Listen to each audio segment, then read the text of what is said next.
Creating a news agenda that reflects an unbiased view of Asian current affairs without relying on external news sources.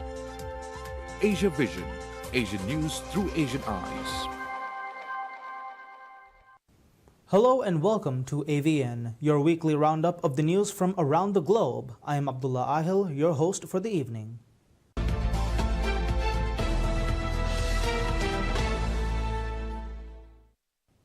Jane O'Byrne is doing what she loves best, planting new trees among others she planted 2 decades ago. Jane O'Byrne is doing what she loves best, planting new trees among others she planted 2 decades ago. My happiest place is being on the river and planting trees and just, being amongst nature and having those moments when you hear a splash in the water and there's a platypus looking at you. This is the riparian zone, the strip of vegetation between the paddocks and the Hopkins River. It's a buffer, stopping cattle getting in the water and filtering out fertilisers while boosting biodiversity. But this is a bright spot amid a grim picture. The river is not in great shape. Its water quality is poor and has been declining over time. Farming fertilisers are largely to blame. Since the 1990s, nitrogen has increased by about 4-fold, whereas phosphorus has increased maybe twice or 2 or 3 times as bad as it was. And these are actually over the EPA's environmental quality objectives. To address the issue, the Catchment Management Authority wants farmers to revegetate all the banks of the Hopkins and its tributaries. It estimates the job is just over half done. It's up to farmers whether they want to do the work. There are grants available, but landholders often need to shoulder a good chunk of the cost themselves, stretching into the tens of thousands of dollars. And right now, primary producers are struggling. Water holes here that are normally they'd be right up higher. Drought has gripped the region. On Brendan O'Brien's dairy farm, the river is the lowest he's seen it. He warns drought-stricken farmers are unlikely to prioritise river revegetation. At the moment, they're probably too tired and long days feeding. It would not be on their radar at the moment. But there is now a new way for farmers to make money out of revegetating riverbanks. They can sell these works on a Commonwealth market, and corporations can buy them to show they're looking after the environment. So we're looking at companies, particularly those that are in the food, fibre and beverage industry, who rely on agricultural products that have a requirement to their shareholders under their environmental, social and governance reporting obligations. Some landholders believe those with river frontage also have a social responsibility. As stewards of our land, we should be, caring for it. So it can be enjoyed by future generations. Ted O'Connor, ABC News, Wongoom.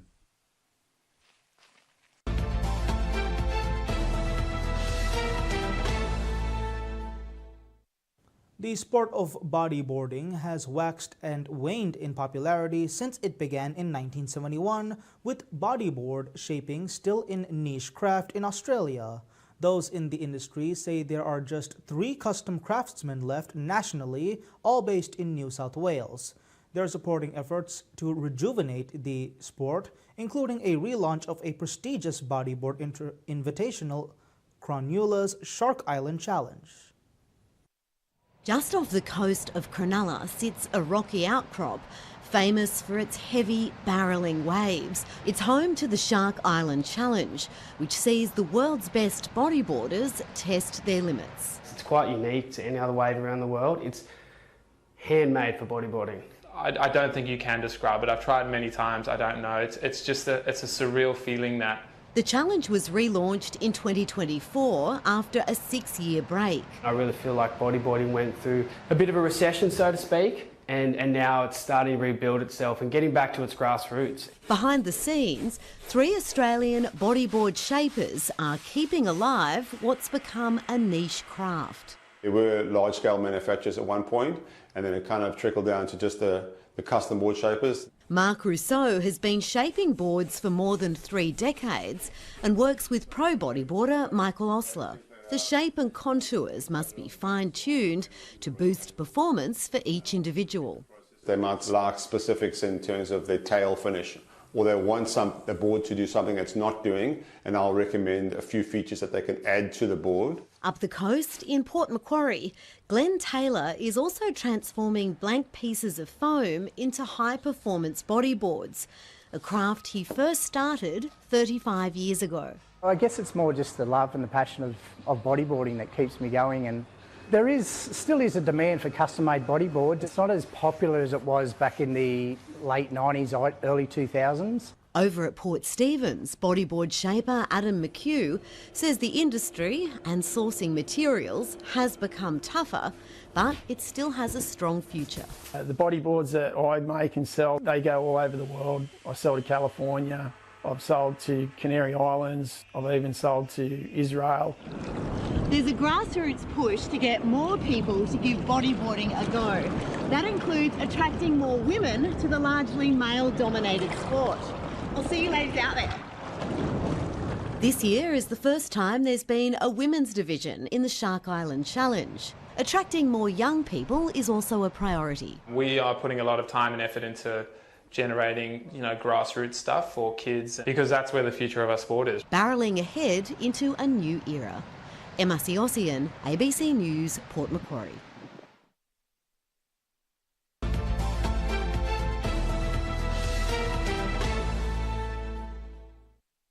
China's Shaanxi province has been focusing on promoting cultural tourism through traditional crafts in recent years. The province now has 27 sites open for what is called industrial tourism. At this Shaanxi factory, a master craftsman is busy making glass containers. Glass blowing is an essential process in the production of glassware. More than 1,300 items are displayed at this exhibition center, Red Sea Glass Culture and Art Park in Qixian, Shaanxi. In the past few years, Qixian has exported glass containers to more than 80 countries and territories, including around 40 along the Belt and Road Initiative route. Such exports have been growing by around 20% annually. As a means to attract tourists, this art park will join Charles Grand Courtyard and the ancient city of Pingyao as tourism hotspots in the central part of Shaanxi.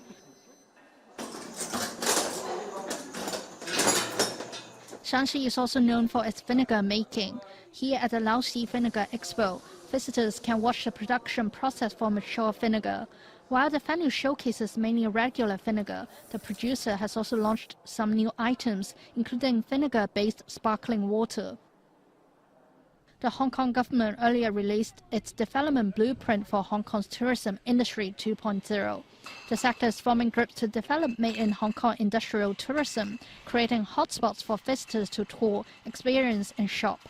Tourism sector lawmaker Yu Pak Learn said the city can take reference from Shaanxi's industrial tourism projects in coming up with our own development plan. Members 9, TVB News.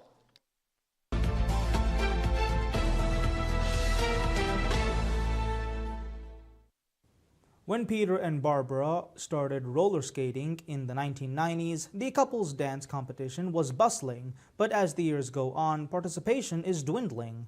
The pair was the only couple in the rink at this year's state championships in Perth, but despite their age, they show no sign of slowing down. It's a special kind of unison, afforded after 50 years of marriage. Peter and Barbara were crowned state champions in the couples dance division. They were also the only skaters. It's a real shame that the young skaters aren't still doing it because they can do so much more than we can now. But the lack of competition hasn't stopped them from training 3 times a week. It's still fun, it's still rewarding to go out there and compete. To push yourself. So many people our age just sort of vegetate, and rather than push yourself and to keep achieving, even if sometimes you can't achieve what you used to be able to achieve. Over 3 decades, they've witnessed the artistic event go out of fashion. What's kept them going is simple: a shared love for the sport and the community. I've always said, and it's unfortunately becoming less and less so as our friends have faded away one way or the other, that the National Championships isn't so much a competition as a reunion.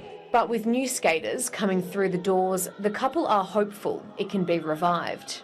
If they get roller skating to the Olympics, everyone will want to go. Like skateboarding did, everyone will want to try it.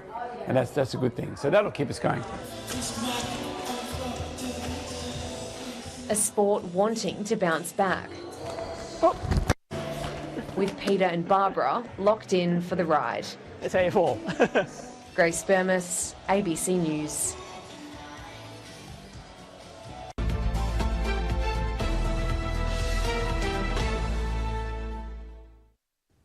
Great Keppel Island off the central Queensland coast is being overrun by feral goats chewing through native vegetation. Conservationists and residents are calling for the state government to urgently remove the pests before more environmental damage is done. White sandy beaches and crystal clear waters, Great Keppel Island is full of natural beauty. Most visitors wouldn't notice the environmental threat lurking beyond the beach. When I first got here, there may have been about 500 to 600, but I'd have to guess there'd be probably about 800 to 1,000 now. Feral goats are eating almost everything in sight, destroying flora on the island. Native grasses once covered these sand dunes. There's only 1 or 2 pieces of spinifex grass that would normally be along that beach, so that's a pretty big impact. 67-year-old Carl Svensson has lived on the island his entire life. In the more modern times, there's been no management plan for the goats, so that is obviously an issue. The Queensland Government has been responsible for managing the long-running issue since 2023, after cancelling developer Tower Holdings' 6 leases on the old resort site for failing to pay its fees. They need to be removed completely, 100%, not culled down or anything like that, otherwise we'll have the same problem in another 10 years. Conservationists are calling for urgent action. The goats are going to grow exponentially, so we don't have the time to wait. We need the government to hand over the money, hand over the authority, and let the Wapabara people come forward and manage that land. The Department of Natural Resources and Mines says its priority since taking back the leases has been to address public safety issues. It's installed fencing around the old resort, CCTV, signage, and cleared overgrown vegetation. A goat management plan is expected to be finalised later this year. Ellie Wilcox, ABC News, Great Keppel Island.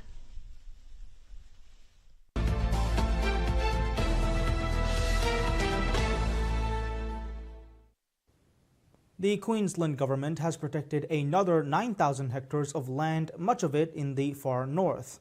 Conservation groups have welcomed the move, but say a lot more needs to be done. With an eye to the Olympics, the Premier wants to show Queensland's natural beauty to the world. It takes money, but to not do it is an investment in stupidity. We have to get this right. He's announced 8,700 hectares of new protected areas and a pledge to create much more. 6,000 hectares has been added to the Wet Tropics World Heritage Area and 18 nature refuges created across the state.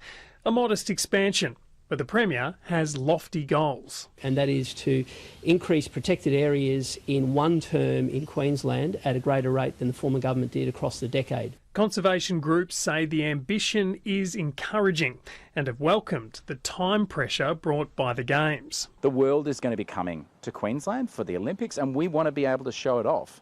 We don't want to be able to say this is where koalas or quolls used to be. However, the government is also opening up 9 new areas for gas exploration. They're giving with one hand and they're taking away with this new announcement of 1.6 million hectares for new gas exploration. I'd say it's complementary.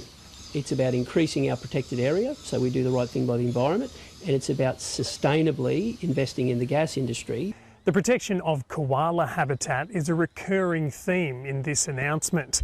Many of the areas protected are tiny parcels of land that connect larger protected areas.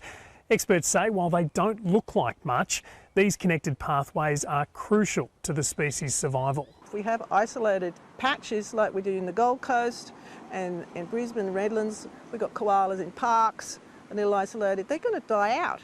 Rebecca Larkin says more protected areas are needed in the southeast, and incentives for landholders is the only way to do it. Private individuals, there are a lot more of them, and they can have a much bigger impact if they get the support. Will Murray, ABC News.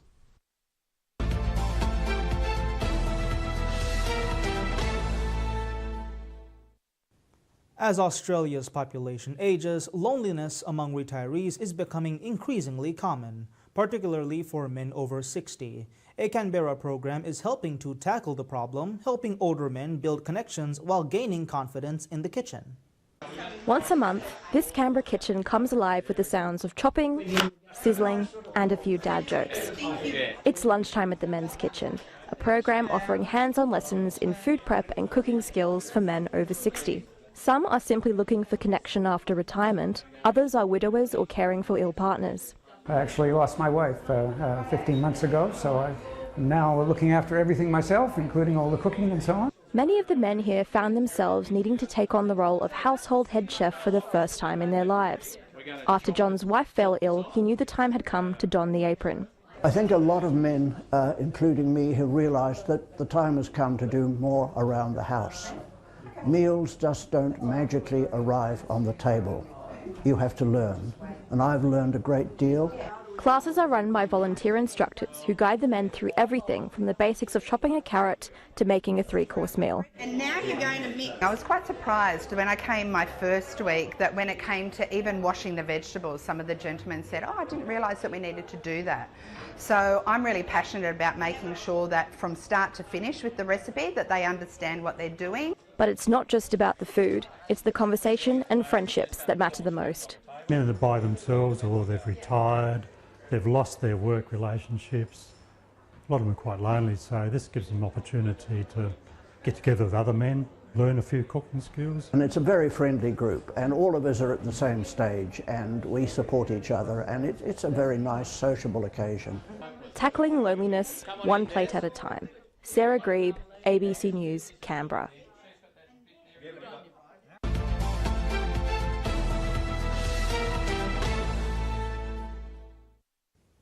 People on the New South Wales Central Tablelands have woken to the first snow of the season. Lani Ottaway reports from Orange.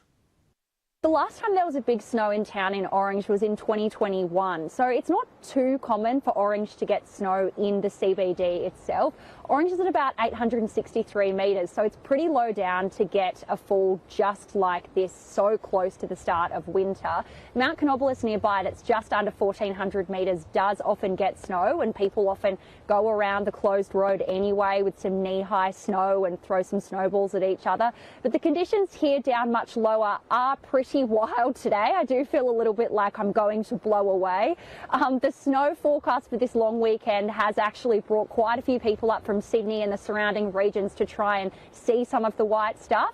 And a lot of people also come for the wineries, which is a big draw card here. They love to get into the cellar doors, get up close to the fireplace so it's nice and toasty. And actually the snow is not a bad thing for vineyards at the moment. There's no grapes on there. The harvest has already been and gone, so they're in a bit of a dormant phase. So really they're just looking good. But the snow is actually just as exciting for locals as it is for people who come to visit. We actually spoke to some siblings who live right next door to one of the wineries here, and they came out with a knee board that's usually used on a dam and some hockey sticks to try and do some snow skiing here. And he actually told us, the younger brother, that he was so excited by the snow that he came out in his pyjama shorts. Oh, I was just too excited to put any long pants on, so I just came out in my pyjama shorts actually. There's some other areas on the Central Tablelands that have also seen some snow. Oberon has seen quite a bit of dusting overnight, and a bit further south from there in places like Shooters Hill and Black Springs. Also some high areas between Bathurst and Lithgow have also seen some snow and some icy road conditions. So this sort of snow around Orange isn't expected to hang around, sadly, but the Bureau of Meteorology has said there could be a slight chance for some more snow on Wednesday.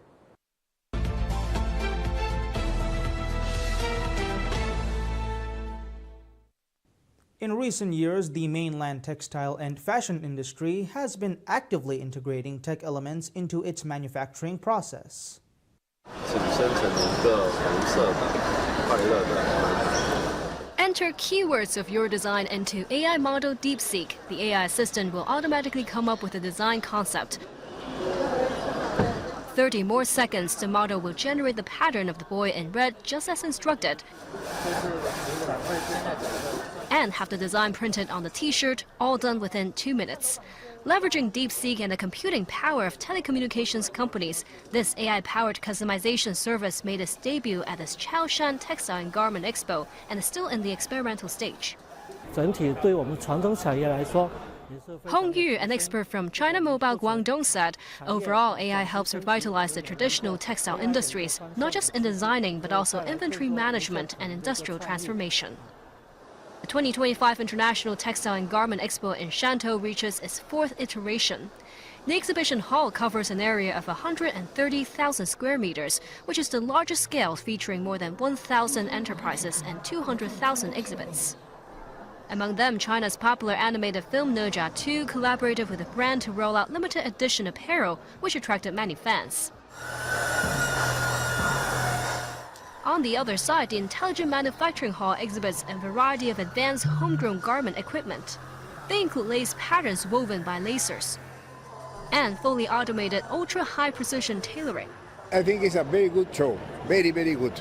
No, it's the first time I come here.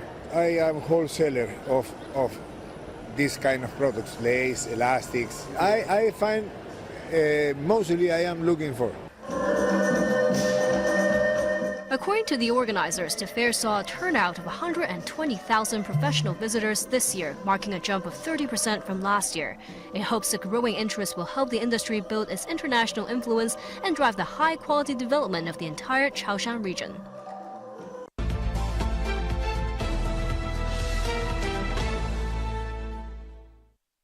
That's all the news we have for AVN in this weekly roundup.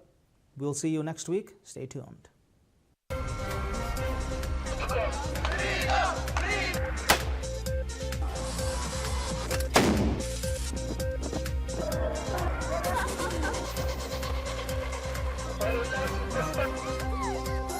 Creating a news agenda that reflects an unbiased view of Asian current affairs without relying on external news sources.